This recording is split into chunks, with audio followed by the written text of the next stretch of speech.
बिस्मिल्लाहिर्रहमानिर्रहीम अस्सलाम वालेकुम स्टूडेंट्स।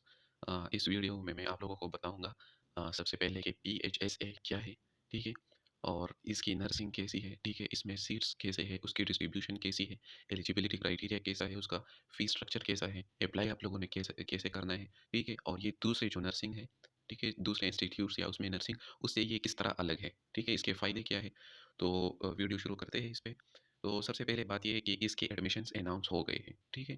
और लास्ट डेट तो यहाँ पे लिखा भी है, क्लोजिंग डेट इज़ 20 नवंबर। तो 20 नवंबर शाम 5 बजे से पहले आप लोगों ने इसकी एडमिशन करनी है, ठीक है। इसके बाद ये गवर्नमेंट कॉलेजेस दिए गए हैं। तो ये गवर्नमेंट कॉलेजेस सारे हॉस्पिटल्स के अंदर होते हैं। मतलब जितने हॉस्पिटल हैं, जैसे पेशावर का एलआरएच है, ठीक है, लेडी रीडिंग हॉस्पिटल है, तो उसके अंदर ये नर्सिंग कॉलेज भी है, ठीक है। तो जो इनकी ट्रेनिंग होती है, जो इनकी इंटर्नशिप फिर होती है, फिर वो उसी हॉस्पिटल में होती है साथ-साथ, ठीक है। इसी तरह हैदराबाद मेडिकल कॉम्प्लेक्स है एचएमसी, उसमें भी इसकी सीट्स हैं, ठीक है। सीट्स की बात बाद में करेंगे, पहले ये कॉलेजेस हैं, ठीक है। केटीएच पेशावर में 3 है, केटीएच, एचएमसी और एलआरएच, ठीक है। फिर इसी तरह इलाहाबाद में जो अयूब टीचिंग हॉस्पिटल है, ठीक है। इसी तरह बन्नू का जो है वो भी डीएचक्यू के साथ है, डीएचक्यू बन्नू के साथ है। इस तरह स्वात में भी है, मर्दान, डीआई खान। तो ये सब जगह ये कॉलेजेस है, इस लास्ट वाले को छोड़ के, ठीक है। ये लास्ट वाला जो है, ये नर्सिंग के लिए नहीं है, ये पोस्ट ग्रेजुएशन के लिए है। मतलब नर्सिंग के बाद अगर कोई एमएसएन करना चाहता है, कोई पोस्ट ग्रेजुएशन करना चाहता है नर्सिंग के बाद, तो वो फिर इस कॉलेज से कर सकता है जो लास्ट पे है, ठीक है। इसके लिए फिर एलिजिबिलिटी क्राइटेरिया की बात करते हैं। तो सबसे पहले आप लोगों का एफएससी जो है वो प्री मेडिकल होना चाहिए, ठीक है। प्री इंजीनियरिंग या कंप्यूटर साइंस में नहीं होना चाहिए, ठीक है। इसके बाद दूसरी बात वो ये कि आपका मतलब प्री मेडिकल है तो बायोलॉजी तो होगी ही, लेकिन आपके मार्क्स जो है एफएससी में वो 50% से ऊपर होने चाहिए, ठीक है। 50% से नीचे हो तो आप लोग फिर अप्लाई नहीं कर सकते। इस तरह केम्यूकेट टेस्ट, अभी 3 केम्यूकेट टेस्ट हुए हैं, फर्स्ट, सेकंड और थर्ड। इसमें जिसने कोई टेस्ट भी दिया हो, फर्स्ट दिया हो, सेकंड और या थर्ड, तो इसके लिए अप्लाई कर सकता है। अगर किसी ने केम्यूकेट नहीं दिया तो वो भी इसके लिए अप्लाई ना करे, क्योंकि उनकी अप्लाई एक्सेप्ट नहीं होगी, ठीक है। एज लिमिट का बताया है कि 35 साल से कम होना चाहिए, ठीक है। इसके अलावा डोमिसाइल, सबसे ज़रूरी चीज़ डोमिसाइल, कि आपका डोमिसाइल केपीके या उसके अलावा फाड़ा का होना चाहिए। केपीके या फाड़ा का, अगर इसके अलावा किसी दूसरे प्रोविंस का है, किसी और जगह का है केपीके और फाड़ा के अलावा, तो आप इसके लिए अप्लाई नहीं कर सकते। उसके बाद जो ज़रूरी बात है, पॉइंट नंबर 5, कि इसमें फीमेल्स की सीट्स ज़्यादा है, 9:1 है। मतलब ये है कि अगर 100 सीट्स है किसी कॉलेज में, तो उसमें 90 सीट्स फीमेल के होंगे और 10 सीट्स मेल के होंगे। तो फीमेल की सीट्स ज़्यादा है, तो इस तरह उनका जो मेरिट है वो कम होगा। 2021 में बहुत ज़्यादा कम था फीमेल का, 48 बहुत ज़्यादा कम है। तो उसका कहा था इस साल शायद इससे ज़्यादा हो, 60 हो, 65 हो। तो फीमेल सीट्स इसमें ज़्यादा है, ठीक है।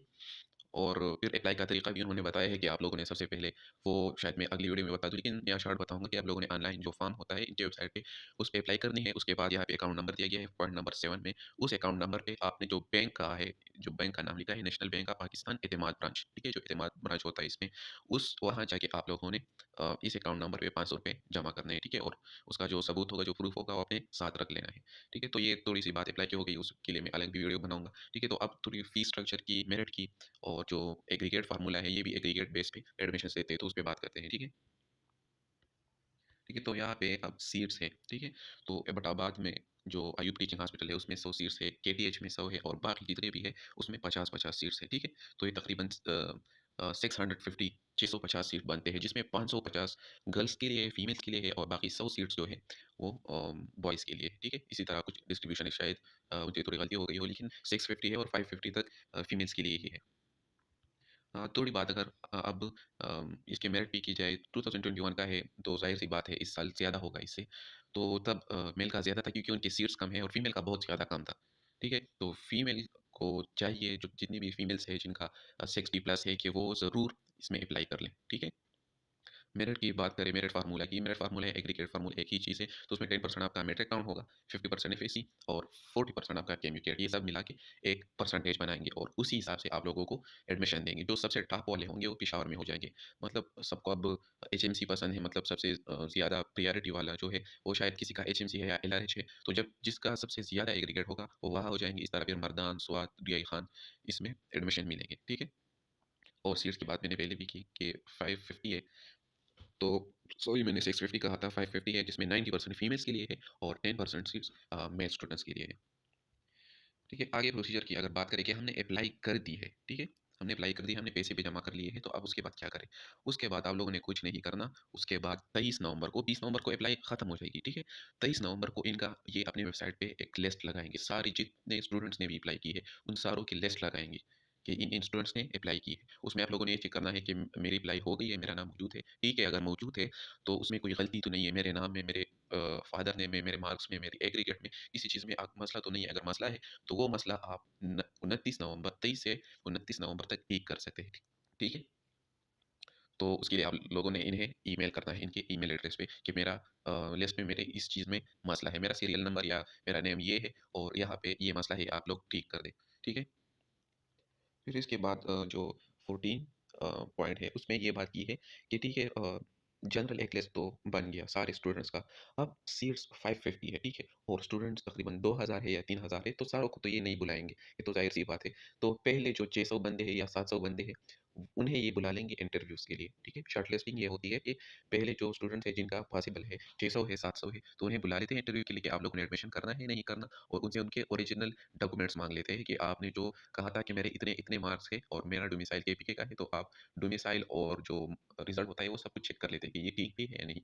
तो अगर ठीक होता है और उन्हें फिर सीट्स ऑफ़र करते हैं, तो वो अगर ले लेते हैं तो ठीक है, उन्हें एडमिशन मिल जाता है। अगर नहीं लेते, तो फिर जो सीट्स रहते हैं उसके लिए दोबारा फिर इंटरव्यूज़ होते हैं, ठीक है? दूसरे स्टूडेंट्स के, ठीक है? और जिसका जो इंटरव्यू डेट होगा, अगर उस डेट पे नहीं जाएगा, तो फिर उसके बाद अगर वो जाएगा भी इंटरव्यू डेट के बाद, तो उससे वो सीट चला गया होगा, उसे फिर वो सीट नहीं मिल सकता।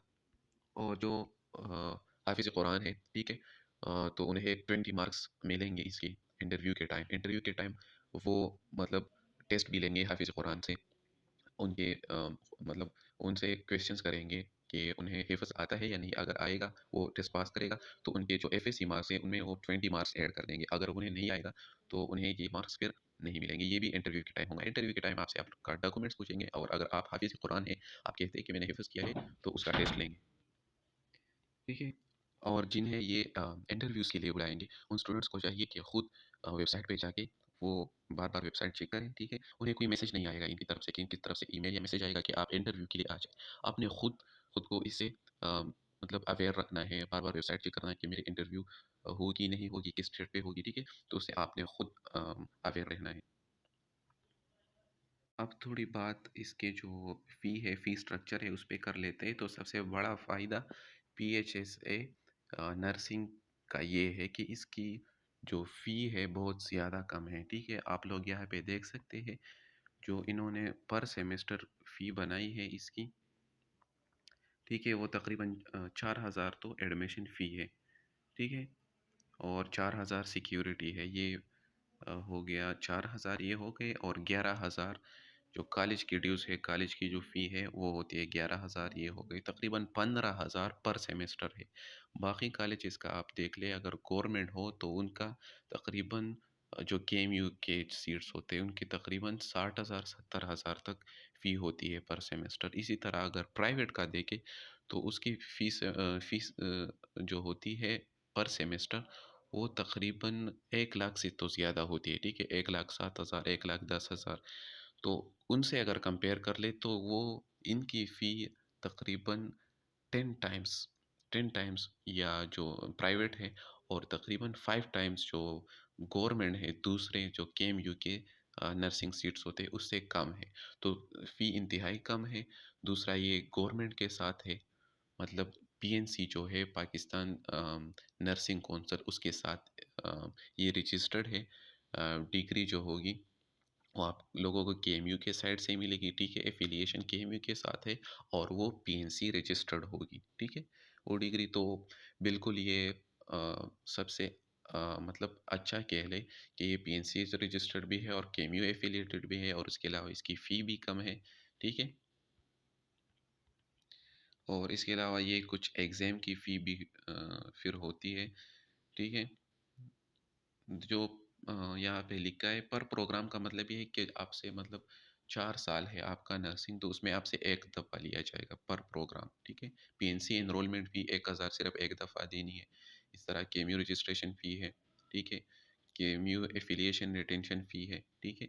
तो इस तरह ये तकरीबन अगर देख ली जाए, ग्रैंड टोटल किया जाए सारे प्रोग्राम का, तो ये तकरीबन 1,50,000 रुपए बनते हैं, 1,50,000 सारे प्रोग्राम का, ठीक है? तो अगर दूसरे जो गवर्नमेंट इंस्टीट्यूट है या प्राइवेट है, उनसे कंपेयर कर ले, तो इसकी फ़ी बहुत ज़्यादा कम है, ठीक है? तो इस वजह से मैं कहता हूँ कि आप लोग ज़रूर इसमें अप्लाई कर लें।